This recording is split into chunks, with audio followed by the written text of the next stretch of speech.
Alright guys, TheEdgeOnBlades here on about the Kershaw Salvo or the Barrage. Not sure which one it is. Kershaw's website says Salvo, but when I searched the model number on Google, Barrage actually came up more. But this is what the knife looks like right here. Obviously you can see that.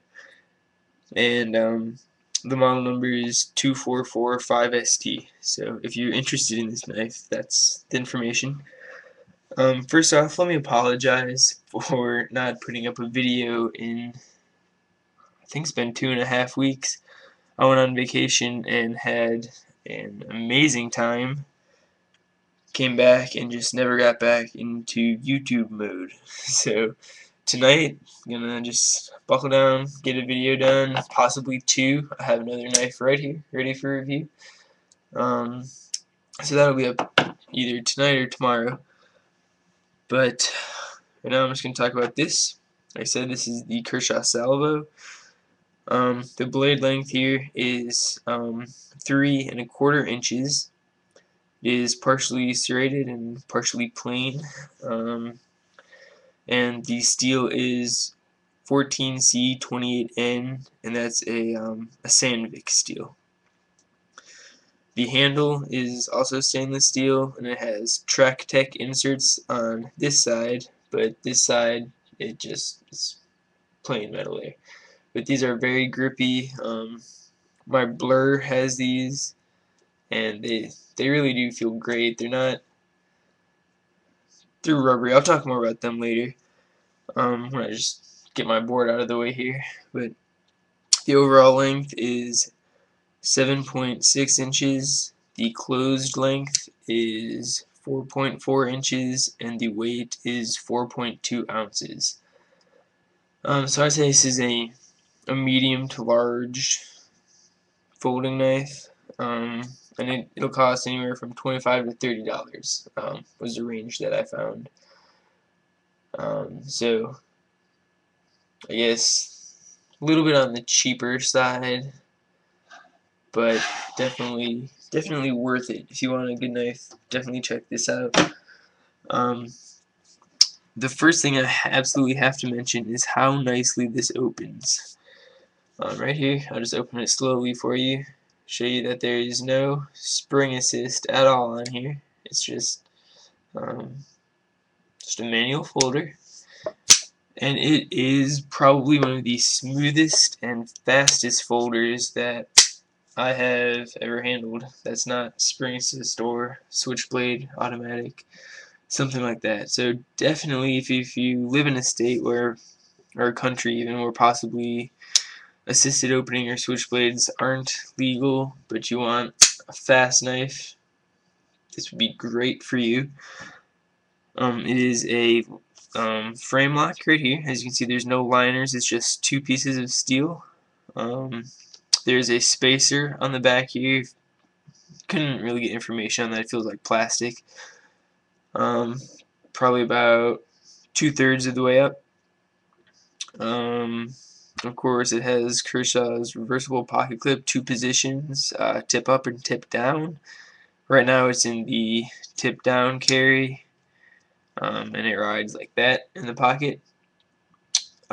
Tip up carry, I had switched this because I was going to carry it tip up, but about that much was hanging out of the pocket, and that's too much for me. So I know my Blur hangs out about that much, and now I have the lanyard on it, but that's, I'm okay with that one. But this one I wanted a little bit lower profile, so you could probably get about that far down in the tip down carry. There is no left side or left hand carry. Sorry about that. There are ambidextrous thumb studs on here, and I think these are one of the reasons that it opens up so smoothly. They lie in the right in line with this kind of finger choil right there, and it's just very easy to push up and have it just snap open for you. Jimping on the frame right here provides a little bit extra grip, as well as jimping on top of the blade. And of course I'll show you a close-up of the knife later on, but it feels great in the hand. It's a little bit thin. I don't know if you can see that. Again, I'll show you a blade profile later, but it's pretty thin, but it feels good. The finger twirl right here actually for me kind of lines up with this curve in the pocket clip. So when my finger lays across it, it's a very comfortable grip. Let's see, what else can I say about this. I like the looks of it. It's got the nice two-tone look. The Kershaw name right here, as well as on the back the model number, the steel KAI, patented, made in USA. This one does have the date stamped on it. It's May 2009. There are Torx bit, or 2 Torx screws here, as well as a Torx pivot screw, and 2 Torx holding the pocket clip in place. Like I said, it's partially serrated, and I like how they do the serrations. I use this knife right here as a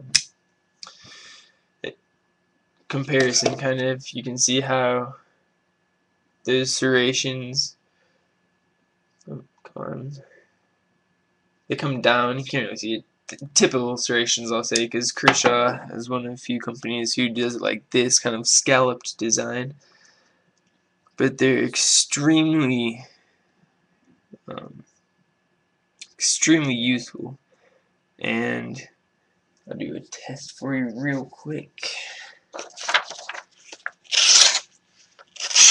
through the serrations here. Oh, you can see that's really sharp. And then the blade,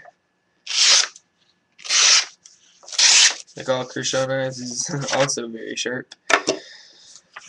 And just sweep that off here.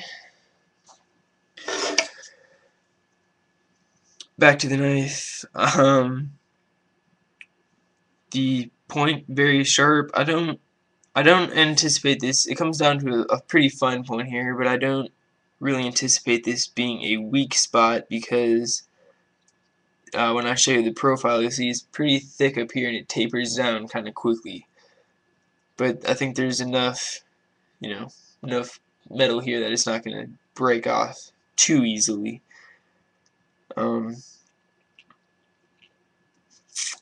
One thing I'll say, the only negative I see with the serrations is it'll be kind of difficult to sharpen, just the way they are most diamond rods that you would use to sharpen serrations on other knives that are kind of more toothy, like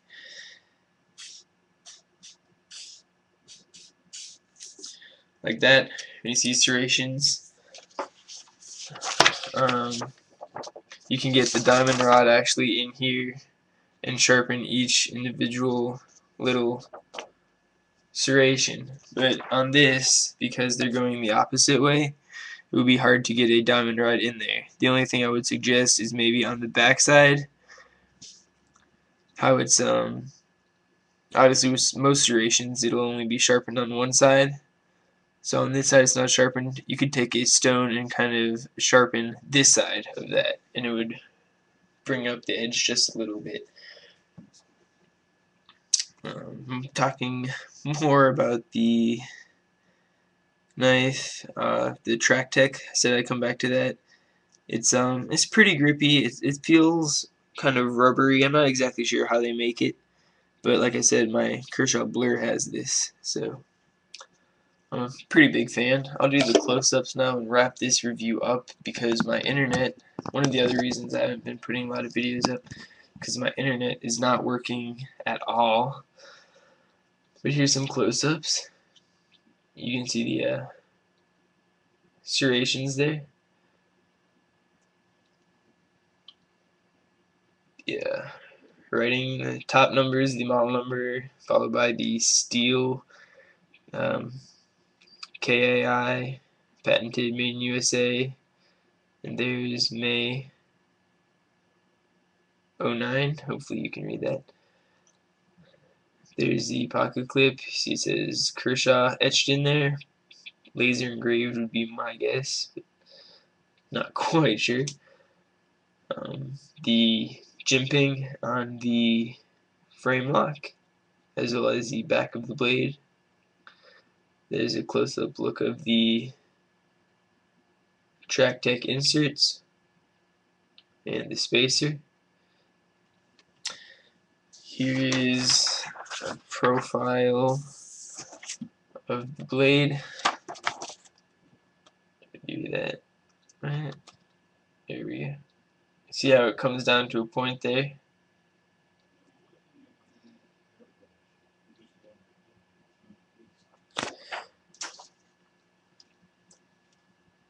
And that is my review on the Kershaw, like I said, Barrage or Salvo. But I'm just gonna assume it's a Salvo. But then again, there's a model number for you. So if you want a good knife with a not too expensive price tag, I think this is a great choice for you.